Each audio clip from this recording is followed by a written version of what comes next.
নমস্কার, তোমাদের সবাইকে সানা স্মাইল এডুকেশন সেন্টারে স্বাগত জানিয়ে আজকের ক্লাসটি শুরু করছি।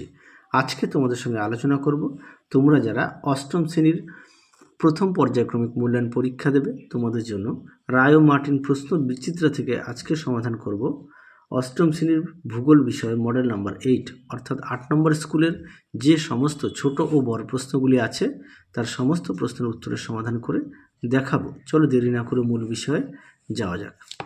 দেখো কি আছে, একই সঠিক উত্তরটি নির্বাচন করে লেখো। এক দাগে আছে মহাসাগরীয় ভূত্বকে গঠিত হয়, উত্তরটা লিখবে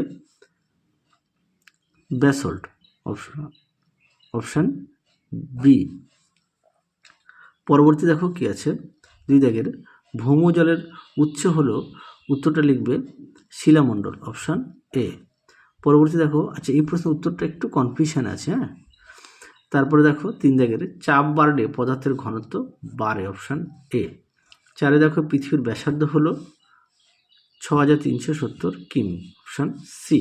পাঁচে দেখো পৃথিবীর অভ্যন্তরের তাপমাত্রা 1 ডিগ্রি সেলসিয়াস করে বৃদ্ধি পায় প্রতি 33 মিটার গভীরতা, অপশান সি। ছয় দেখো শিয়াল ও সীমাস্তরের মাঝে আছে কনরাড বিযুক্তি রেখা, অপশান সি।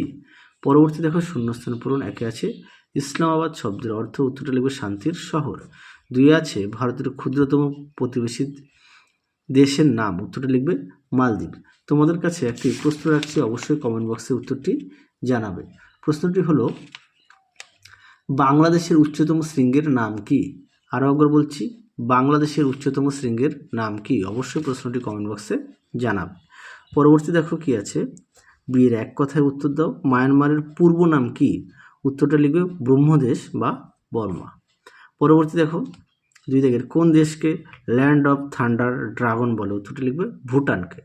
তিনে দেখো কোন কোন নদীর মিলিত প্রবাহ পদ্মা মেঘনা? উত্তরটা লিখবে গঙ্গা, ব্রহ্মপুত্র আর মেঘনা। পরবর্তী দেখো কি আছে, ক্যারেজ প্রথা কি? এই প্রশ্নের উত্তরটি তোমাদের পাঠ্য বইতে 77 পেজে পেয়ে যাবে। দেখো ক্যারেজ প্রথা পাঠ্য বইতে 77 পেজে। পরবর্তী দেখো শ্রীলঙ্কাকে কেন দারুচিনি দ্বীপ বলা হয়? উত্তরটি দেখো। দেখো প্রশ্নের উত্তরটি তোমরা ঠিক এখান থেকে অবধি লিখবে, এখান থেকে অবধি লিখবে। সহায়িকা থেকে দেখাই ক্যারেজ প্রথা কি, এটা আগের প্রশ্নটা ছিল। ক্যারেজ প্রথা কি এটা সহায়িকা থেকে আমি দেখাচ্ছি, দেখে নাও। এই পর্যন্ত লিখবে। পাঠ্য বই থেকে দেখালাম, সহায়িকা থেকে ভাবি দেখিয়ে দিই। পরবর্তী প্রশ্ন দেখো কি আছে, সার্ক গঠনের উদ্দেশ্যগুলি কি কি? দেখো উত্তর। দেখো প্রশ্নের উত্তরটি, উদ্দেশ্য মোটামুটি 7টি পয়েন্ট দেওয়া আছে, অবশ্যই পড়ে নিয়ে লিখবে। পরবর্তী দেখো কি আছে, মায়ানমার থেকে ভারতে কোন কোন দ্রব্য আমদানি করে? এটা পাঠ্য বইতে পেয়ে যাবে 77 পেজে। এটা দেখিয়েছি অনেকবার, এই প্রশ্নটা ছিল আগের মডেল সেটেও। দেখো মায়ানমার, এটা রপ্তানি দ্রব্য আর এটা হচ্ছে আমদানি দ্রব্য, এখান থেকে অবধি লিখবে, পেজ নম্বর 77। পরবর্তী দেখো, এটা তো বলা হয়ে গেল। 4 দাগের প্রশ্ন, যার প্রশ্নমান 3, অপসারী পাতসীমানাকে কেন গঠনকারী পাতসীমানা বলা হয়? খুব গুরুত্বপূর্ণ একটি প্রশ্ন, পরীক্ষায় আসে। তোমাদের আগের ভিডিওতে সমস্ত বিষয়ে সাজেশান দেওয়া আছে, তোমরা যারা এখনও দেখোনি আমাদের প্লে লিস্টে গেলে পেয়ে যাবে। দেখো প্রশ্ন উত্তরটি,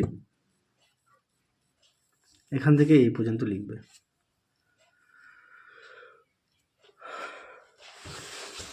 পরবর্তী প্রশ্ন দেখো, ভূমিকম্পের মনুষ্য সৃষ্ট কারণগুলি লেখো। দেখো প্রশ্ন উত্তর।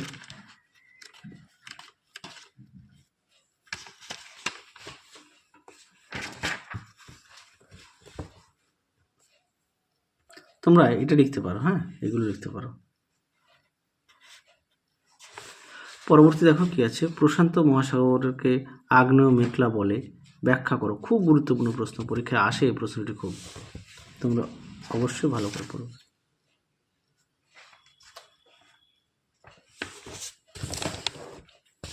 দেখো প্রশ্ন উত্তরটি,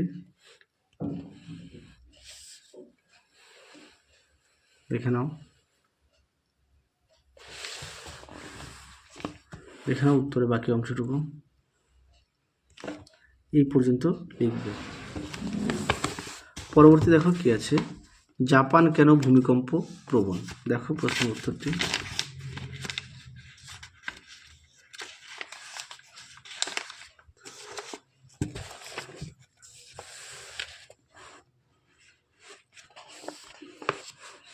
দেখো উত্তরটি।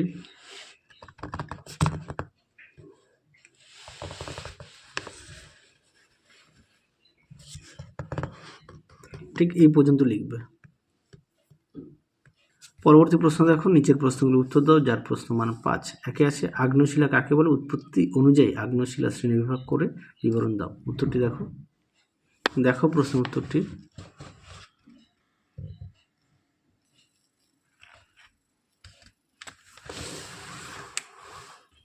উত্তরের বাকি অংশটুকু দেখো।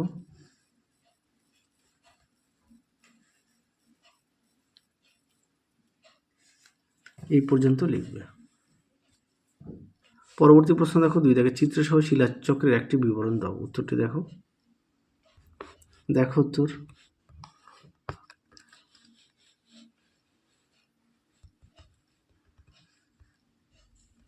এই পর্যন্ত লিখবে। শেষ প্রশ্ন দেখো এই সেটের, এটাও শেষ সেট। পাললিক শিলার উৎপত্তি কিভাবে হয় এবং এর 3টি বৈশিষ্ট্য লেখো। দেখো উত্তর। দেখো পাললিক শিলা কিভাবে সৃষ্টি হয় দেখে নাও। তারপরে দেখো পাললিক শিলা বৈশিষ্ট্য দেখো সুন্দর করে দেওয়া আছে, অবশ্যই তোমরা পড়ে নিয়ে লিখবে। দেখে নাও। আর এখানে আরেকটা পয়েন্ট আছে, এই পর্যন্ত লিখবে। তাহলে চলো আজকের মতো এখানেই সমাপ্ত করছি। আবার দেখা হবে খুব শীঘ্রই তোমাদের পরবর্তী ভিডিওতে। তোমরা সবাই সুস্থ থেকো, ভালো থেকো। আজকের মতো টাটা।